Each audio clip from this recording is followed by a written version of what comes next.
Bismillahirrahmanirrahim. Assalamualaikum warahmatullahi wabarakatuh. Perkenalkan, nama saya Nur Aziza Aulia dengan NIM 220404502033 dari kelas BKA Universitas Negeri Makassar. Di sini saya akan menyelesaikan suatu ujian akhir semester saya dengan mata kuliah perkembangan individu. Baik, adapun materi yang akan saya bawakan yaitu tentang karakteristik dan tugas perkembangan individu pada masa usia lanjut dilihat dari segi fisik, inteligensi, sosial, emosional. Baik, untuk mempersingkat waktu, izinkan saya menjelaskan atau memaparkan materi yang saya akan bawakan. Baik, materi pertama yaitu tentang pengertian usia lanjut. Nah, masa usia lanjut merupakan tahap perkembangan terakhir dalam kehidupan seseorang manusia. Pada masa lanjut usia, seseorang akan mengalami perubahan dalam segi fisik, kognitif, maupun dalam kehidupan psikososialnya. Lanjut usia adalah bagian dari proses alami dalam perkembangan manusia setelah melewati fase pertumbuhan dan perkembangan. Proses penuaan pada usia lanjut melibatkan melibatkan perubahan fisik, psikologis, dan sosial yang saling terkait dan saling mempengaruhi. Baik, menurut Harlock, menurut Harlock ini berpendapat bahwa proses perkembangan pada masa lansia ini seringkali mengarah pada perubahan yang bersifat negatif. Nah, klasifikasi usia lanjut juga diberikan oleh Dinas Sosial Indonesia, yaitu dibagi menjadi 4 klasifikasi usia lanjut.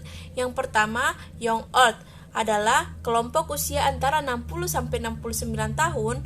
Yang kedua, mid old, adalah kelompok usia antara 70 tahun sampai 79 tahun. Yang ketiga, old adalah kelompok usia antara 80 sampai 89 tahun. Yang keempat atau yang terakhir di klasifikasi usia lanjut yaitu very old, adalah kelompok usia lanjut yang berusia lebih dari 90 tahun ke atas. Baik, selanjutnya ini saya akan menjelaskan tentang tugas perkembangan pada masa usia lanjut. Nah, jadi menurut Putri 2019 ini menjelaskan bahwa pada usia lanjut individu mengalami perubahan tidak hanya dalam tugas-tugas perkembangannya saja, tetapi juga dalam kondisi fisik, psikologis, dan sosialnya. Perubahan fisik mencakup penurunan fungsi pendengaran, penurunan fungsi pendengaran dan penglihatan, serta munculnya penyakit akibat degenerasi organ tubuhnya yang tidak lagi berfungsi atau beroperasi secara optimal. Jadi tugas perkembangan pada usia lanjut ini cenderung lebih berfokus pada kehidupan pribadi individu daripada hubungan atau kehidupan sosial di luar diri mereka. Salah satu tugas perkembangannya pada usia lanjut adalah menyelesaikan diri dengan berbagai perubahan yang terjadi pada dirinya. Baik, nah kalau menurut Saputra dalam Hafik Hars, jadi tugas-tugas perkembangan usia lanjut ini dia dibagi menjadi 6 poin. Jadi yang poin pertama itu beradaptasi dengan penurunan kekuatan fisik dan kesehatan. Terus poin kedua, beradaptasi dengan masa pensiun dan penurunan pendapat keluarga. Jadi poin ketiga yaitu beradaptasi dengan kehilangan pasangan hidup. Yang keempat, membangun hubungan dengan orang-orang sebayanya. Yang kelima, menyusun pola hidup sehat, menyusun pola hidup fisik yang memuaskan. Terus yang keenam itu beradaptasi dengan peran sosial secara fleksibelnya. Selanjutnya materi ketiga yaitu tentang perubahan pada masa usia lanjut. Baik, jadi menurut Putri lagi dan Sutarto, umumnya saat memasuki usia lanjut, nah, individu ini dapat mengalami perubahan fungsi kognitif dan psikomotor. Fungsi kognitif seperti proses belajar, pemahaman, pengertian, serta persepsi dan perhatian. Nah, mengalami penurunan yang dapat memperlambat reaksi dan perilaku lansia tersebut. Di sisi lain, fungsi psikomotorik atau lansia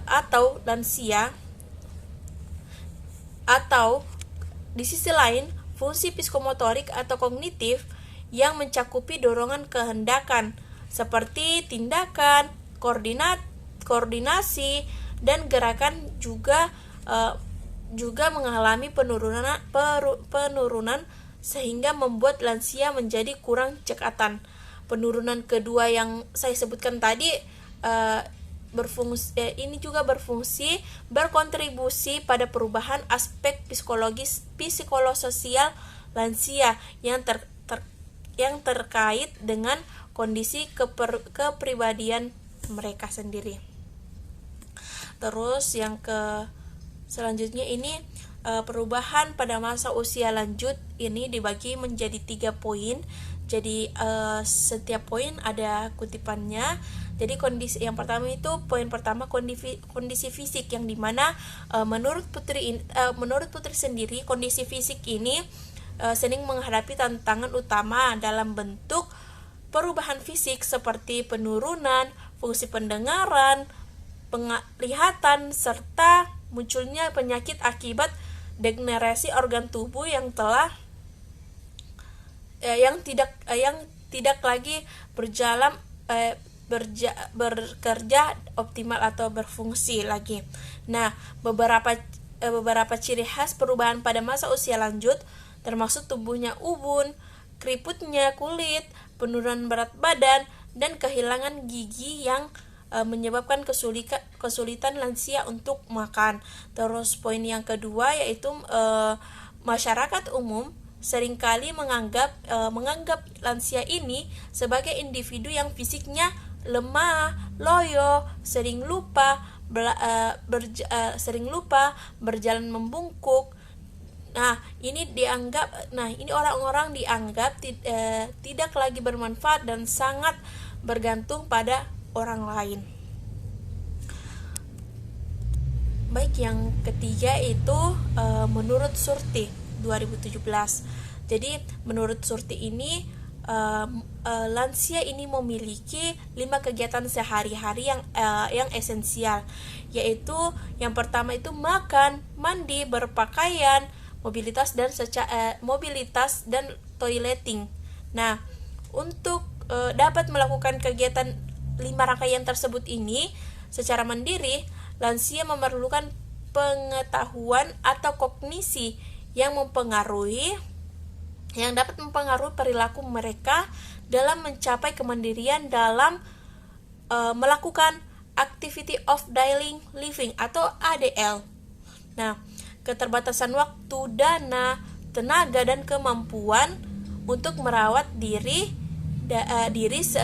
sendiri seringkali menjadi tantangan bagi lansia. Nah, jadi kemampuan untuk merawat diri sendiri ini merupakan jadi sebuah tantangan bagi seorang lansia. Nah, sementara keluarga ini tidak selalu mampu memberikan bantuan yang dibutuhkan lansia tersebut. Baik, adapun materi selanjutnya yang terakhir yaitu tipe kepribadian lansia. Jadi menurut Putri ini ada 5 tipe kepribadian.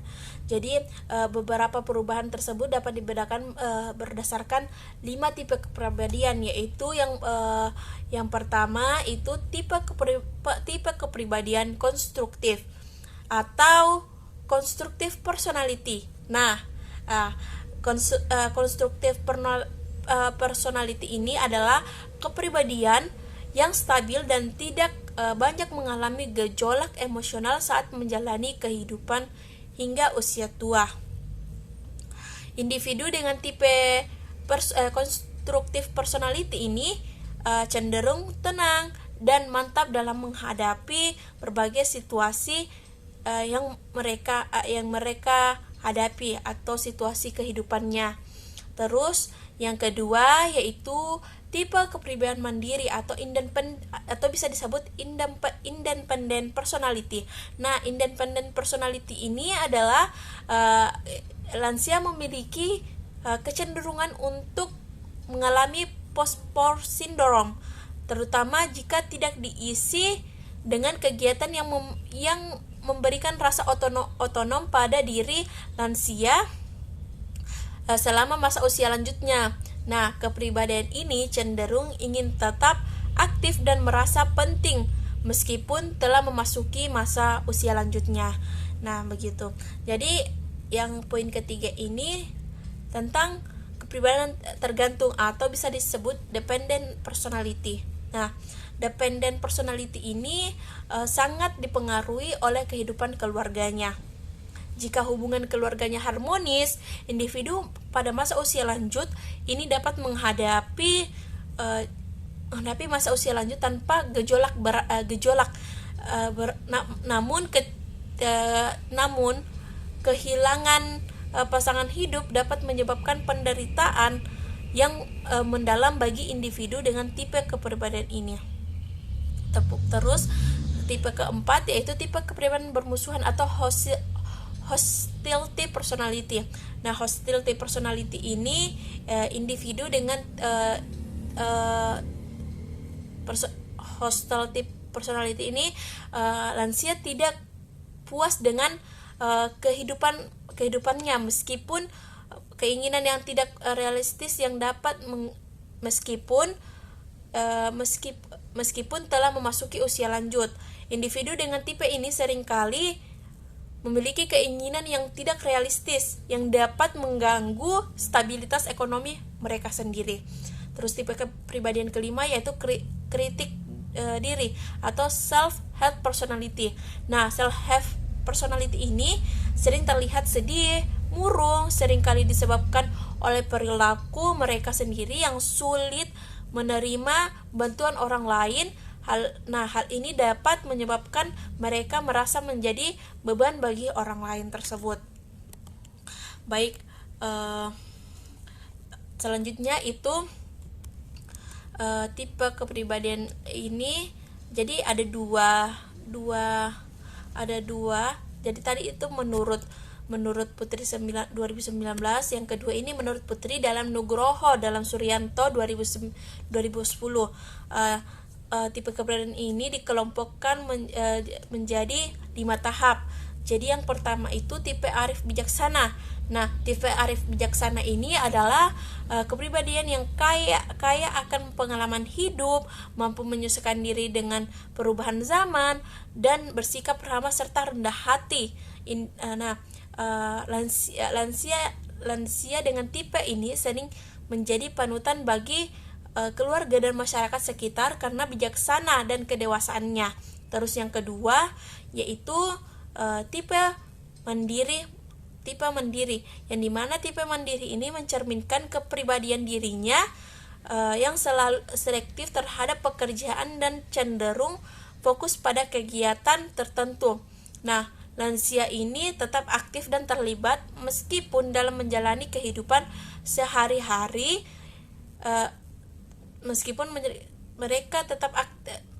Mereka tetap aktif dan terlibat meskipun telah memasuki usia lanjut.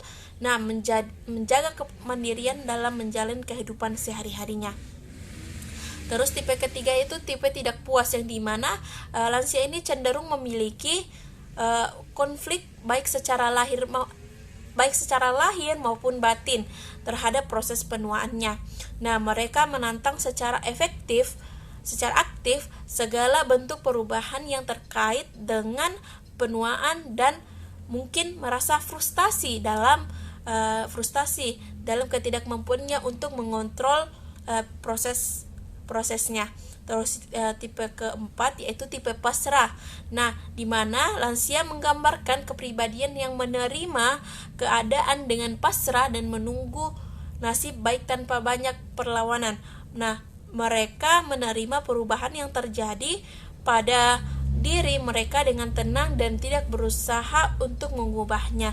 Tipe kelima atau tipe terakhir yaitu tipe bingung. Nah, lansia yang cenderung kehilangan identitas diri kan seringkali ketika tua, orang tua lansia itu lupa dengan dirinya, merasa bingung dan mungkin memiliki untuk mengasingkan diri dari interaksi sosial. Mereka bisa merasa minder, posesif, dan terkejut menghadapi perubahan-perubahan yang terjadi pada diri mereka. Baik, itulah pemaparan dari materi saya. Kurang dan lebihnya mohon dimaafkan. Syukron. Wassalamualaikum warahmatullahi wabarakatuh.